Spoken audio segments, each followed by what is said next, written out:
Hello all, it's November 6th, is it? Yeah, it is. November 6th, 2021. The year's almost over, and I'm here, as you can see from the thumbnail, doing one of my album snapshots. Now, I'm not doing an album ranking, because I don't have all 16 of his albums.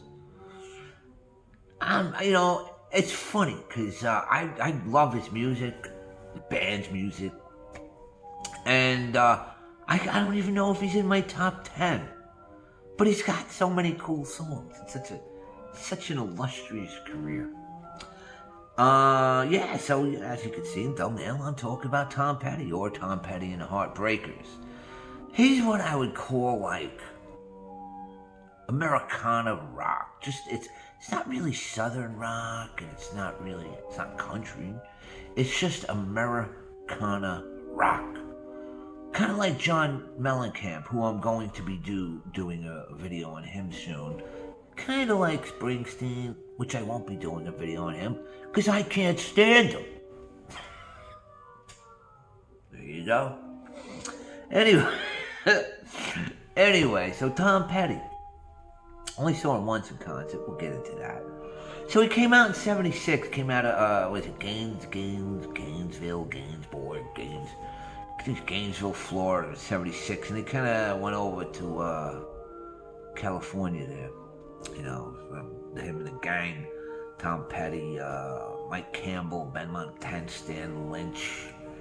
Who else was in the band? Howie Epstein. Is it Howie Epstein? Dennis Epstein? Or Ron Blair? There's Ron Blair. Howie Epstein came later, the bass player. Anyway. They came out, they put their first album out, and Tom Petty and the Heartbreakers. It came out in 76. Not really a big hit, no. You'd think it would be, but it wasn't. Because, I don't know, reasons. So they actually went over to England. They actually got popular in England. Then they came back here, released American Girl and stuff, and there you go. It's funny because, I think they were on top of the Pops or something. And then when they came over here, they were almost clumped into like that whole, almost not pop punk, new wave type of look. Because they did have that kind of look, skinny. But that's what was popular then in the late 70s. But whatever, But they were the furthest thing. Refugee, they had that look, But anyway. So I got 7 albums here that I'm going to just go over with them because these are my favorites. Not that, his early. I have their first album. There's great tracks on there, He put out 5 albums. And then we jump along to the album that I'm starting with. Because this is when he started. He was popular always, but then he got really popular in the late 80s, early 90s. He was big. So we're going to start out, and he's a funny dude. He's always, he's pretty much about the fans. I remember, what was it? I think it was the Hard Promises album. Or Long After Dark. I'm not sure. One of them. He was fighting with the record company. He was going to call the album 898. Because, the record company being, the degenerate bastards that they all wanted to charge 998. This was in the 80s. But whatever. That was, I think, but anyway, so, we're going to go to this one. After that whole thing, Long After Dark, he put out this album, Southern Accents. This is in 1985. And,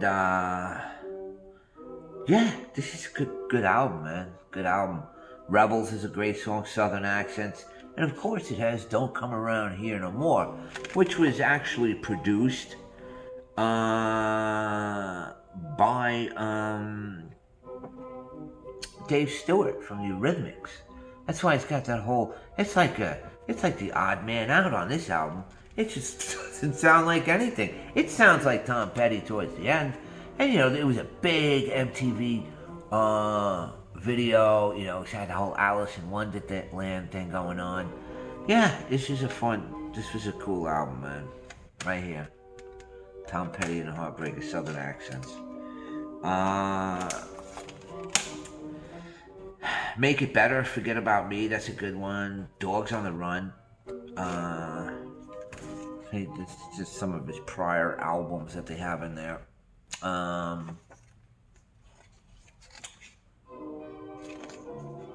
There's a band there. But, and then, this album did well. I think it went platinum. It was a top 10 album in the United States. Then they released this, which happens to be one of my favorite Tom Petty albums. This one right here. Let Me Up, I've Had Enough. It's almost like a lot, they wanted to get that live album feel. I just love every song on here. Jammin' Me, which he wrote with Bob Dylan. Runaway Trains. It sounds so 80s, but that's like one of my all-time favorite songs by it. And they never play it on the radio. That's why I have CDs. Fuck streaming. I don't like it. It's not for me. I'm old. Not a fucking boomer either. Gen X, baby. Yeah. Let Me Up, I Had Enough. That song sounds like the Stones could have wrote it. Just listen to it. Let me up, I had enough. That's just It'll All Work Out. Another fantastic song. My Life, Your World, The Damage You've Done, All Mixed Up. Runaway Train, Jamming Me. You're jamming me. Stop jamming me. I saw him on his tour. I saw him at Madison Square Garden. I wonder who opened up. I can't remember. Anyway, good show. Went with my friend BC, Bob Crow. Yeah, we had a fun time. Smoking some bones in the gardens. They didn't give a shit. Yeah, that's how we roll, baby. Beers, bones, Anyway. Okay, so then Tom Petty put out this album in 1989. I think it sold like 5 million copies. Full Moon Fever. Who doesn't know these songs? Because these are predominantly the ones they play. It'd be nice if I could play some of the songs along with me, but because of copyright, I don't make any money off this shit. Just talking about the records and the albums. It's so hard to do. Anyway, so Full Moon Fever. 'Cause I'm free falling. See, I'm trying to rock my Tom Petty look today. And I won't back down.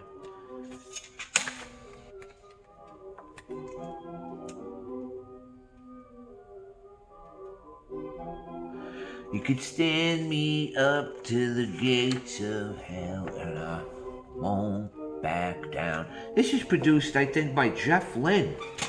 Yeah, pretty sure. Yeah, produced by Jeff Lynne. That's the dude from ELO. Yeah, because he was in another band with Jeff Lynne, and who are those other guys? Dylan, Harrison, Roy Orbison. Oh, the Traveling Wilburys. Another fun album, man. Fun album. But anyway, this is a good song. This is a great album, man. Feel a Whole Lot Better. You're so bad. Best thing I ever had. Running down a dream. Yeah, Zombie Zoo, A Mind. The whole album, start to finish. It's almost like it's almost like a Heartbreakers album. Cause I think Benmont Tench appears on here. I know Mike Campbell, the guitarist. I think he's on here. Let me see who's on here. Let me see. Jeff Lynne up here. Full Moon Fever produced. So it's got Mike Campbell, Jeff Lynne, Phil Jones. It's got George Harrison. plays guitar on and background vocals on Won't Back Down. Howie Epstein, Benmont Tench, Roy Orbison. Yeah, so it's like 3/4 of the band was playing on the record. Whatever. Then they came, and then he went back and did some Heartbreakers stuff. Did this one? Came out in '91. Into the Great Wide Open. Into the Great Wide Open. What else is Learning to Fly? 'Cause I'm learning to fly, but I ain't got wings. Coming down, it's the hardest thing. That's great, man. Come on, these are songs that you grew up with. These are songs that will endure forever. I think he was inducted into the Rock and Roll Hall of Fame in 2002. Whatever. All the Wrong Reasons, Two Gunslingers. Hang on, I think this was produced, produced by Jeff Lynne again. Right here. And what is that song? Into the Great Wide Open. I think that's the video with Johnny Depp's in that one, right? Johnny Depp and, what's that chick's name? Can't think of her name. No, she's a hot blonde. Oh, actress. Melanie Griffith? No. Michelle Pfeiffer? Maybe it's Michelle Pfeiffer. I'm not sure. Anyway. And then, so I'm going to just go right along here. This album came out in '93. If any album you're going to get this one. This thing's a diamond. This thing sold like 12 million in the U.S. This got all the hits. American Girl, Breakdown, I Need to Know, Refugee, Don't Do Me Like That, Here Comes My Girl, The Waiting Is the Hardest Part, You Got Lucky, Babe. You know what I wish they would have put on here? That song you did with, what's his name? Stevie Nicks. Not The Insider, but, Stop dragging my heart around. Yeah, I got a great voice, don't I? Gotta laugh at yourself. Don't be ashamed. Who gives a shit? I'll be watching these videos anyway. So, yeah. So this one, I think Mary Jane's Last Dance and Something in the Air. Those are the two new songs. Am I correct that they were produced by Rick Rubin? Yes, I am correct. They were produced by Rick Rubin. Rick Rubin said, man, you got Mary Jane's Last Dance? Why didn't you release it? That's a great song. Yeah, Rick Rubin's got that ear. He's got the ear. I think I got the ear. I ain't got the voice. I got the ear. Then he came out with another solo album. Wildflowers. This is a great album, too. He was on such a roll. This is there's a lot of good songs on here, man. Wildflowers, It's Good to Be King, Don't Fade on Me, Cabin Down Below, Crawling Back to You, and of course, You Don't Know How It Feels to Be Me. Oh, look at the discs are flying. This is the deluxe one they put out a couple of years ago.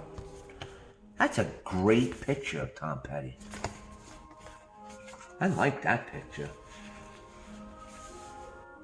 Really good stuff, man. And then I don't know what happened. They put this album out. This is like a darker, heavier album. It was produced by Rick Rubin and Petty. It's from the soundtrack to this movie, She's the One. I think I saw it. It's got Jennifer Aniston and Cameron Diaz. Who did that movie? What's that guy's name? Ed Burns or something? I think. Let me see. Does it say it on the front? I'm pretty sure. I know it's got Cameron Diaz, and it's that guy Burns.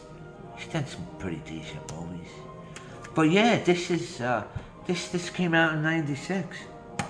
Yeah, they went into a long break. That's like 5 years, and then I think I don't know. Yeah, this is a good album. It's darker. It's heavier. But yeah, there's some great stuff on here, man. Walls grew up fast, Zero from outer space, climb that hill. Yeah. So there's my little album snapshot of Tom Petty and the Heartbreakers. It's a 15-minute video. Nobody's gonna watch this shit. Anyway, you all have a great day. I'm gonna do another video now. Gotta do some more lighthearted fare with all the insanity going on in the world. But anyway, peace. You'll have a wonderful day. Leave a comment below or not. Leave a thumbs up or not. Don't care.